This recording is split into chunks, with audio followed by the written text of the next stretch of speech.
le CEC d'échographie et pratiquement l'échographie de plus en plus, vu que les malades sont des malades très graves, pratiquement, même nous, tous les seniors, pratiquement, on maîtrise donc l'échographie et on a le CEC, et notamment surtout qui est très intéressant, donc le CEC qui se fait à la faculté des médecins de Tunis avec l'équipe donc, de l'hôpital militaire, donc l'échographie en médecine aiguë, et là, pratiquement, on a tous fait. Celui qui ne l'a pas fait en Rosdana, on l'a fait à l'échelle d'assistants agrégés, donc parce que l'échographie, ça devient un moyen non invasif au lit de patient, surtout, il nous répond à plusieurs questions, surtout si le patient il est intransportable.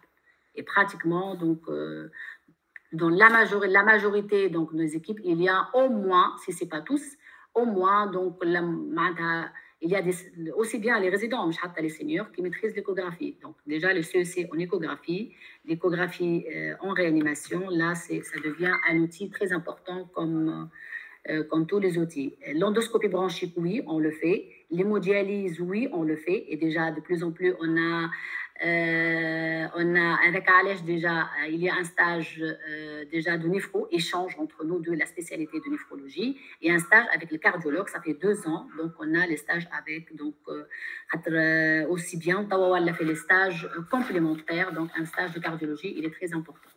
Donc, voilà, on fait l'écho, bon, on ne va pas substituer au cardiologue, mais surtout, elle va nous répondre tout ce qui est aigu, tout ce qui est le management de patients en réanimation, remplir le malade, suffisance d'embolie pulmonaire, endocardite, mais on ne va pas se substituer au cardiologue, bien sûr. Là, donc, on aura toujours besoin donc, de nos collègues cardiologues, et surtout quand le malade ne peut pas être transporté, et là, l'échographie, elle est d'un apport très important.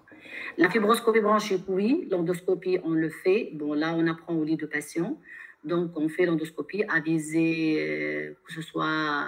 Bon, c'est pas kiff-kiff, on ne peut pas se substituer au collègue pneumo, mais la fibroaspiration pour faire les prélèvements, et là, quand on doute de quelque chose, bien sûr, on fait appel donc, aux collègues pneumologues. D'accord. Voilà. Il y a une autre question. Quel est exactement le travail quotidien d'un médecin réanimateur dans le secteur privé? Bon, le secteur privé, peut-être que je ne suis pas très bien placée pour vous répondre, mais déjà depuis le Covid, déjà, elle s'est installée avant, mais depuis le Covid, déjà, il y a une nette collaboration entre anesthésistes et médecins anesthésistes et médecins réanimateurs. Et qui me rappelle comme en fait, la réanimation médicale, c'est tout ce qui est les pathologies qui touchent les détresses aiguës, que ce soit respiratoire, métabolique, neurologique. Donc, c'est tout ce qui est en dehors donc, de la chirurgie. Néanmoins, les collègues en privé, ils peuvent prendre les quelques malades, mais le post-op lourd, c'est les anesthésistes. Mais il y a toujours une collaboration. Et là, c'est très important parce que, bon, auparavant, entre nos maîtres, il y a une dichotomie entre anesthésistes et réanimateurs.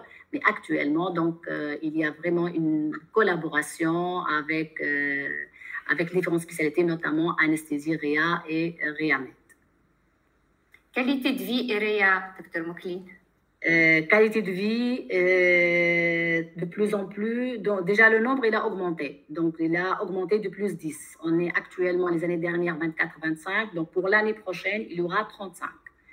Et de plus en plus, donc, il y a au moins, déjà, au moins une garde. Bon, bien sûr, parce que la réanimation, la médecine aiguë, ce n'est pas comme quand même le premier mois, comme tout service, donc certainement les gardes vont être doublées, mais minimum un roulement d'une garde sur 4, une garde sur 4 et une garde sur 5. Là, je pense c'est pour un résident en formation, c'est compatible avec, disons, une qualité de vie acceptable. Après, bien sûr, chacun a son choix, mais généralement, là, il y a 2 choses qui sont très importantes. Un, il y a au moins une garde sur 4, sur garde sur 5, alors qu'auparavant, les gardes sur 2, sur 3. Ça, c'est un. 2, la chose qui est très importante, c'est qu'il y a un mixage de résidents. Auparavant, il y avait première année, dans le service, la deuxième année, et là, c'est très important. Dans chaque service, il y a un quota pratiquement sur 5 ou sur 6, il y a 2 résidents première année avec 3. Il y a le 1 tiers entre 2, la moyenne, c'est pas plus, hein, 2 résidents première année et les autres 4 à 6 résidents de différentes années, deuxième année jusqu'à 4 ans. Et là, même les résidents eux-mêmes, ils ont approuvé ça parce que déjà, donc là, c'est très important. Et même pour toutes les équipes, ça allège la charge parce que quand même, la médecine aiguë, je dis et je redis, bon, surtout le premier mois, premier, deuxième mois, c'est un peu délicat. Mais bon, après, bien sûr, avec l'apprentissage, donc ça devient donc ça devient acceptable et ça devient donc gérable. Merci infiniment, Dr Moukline, pour tout ce tour d'horizon. Merci.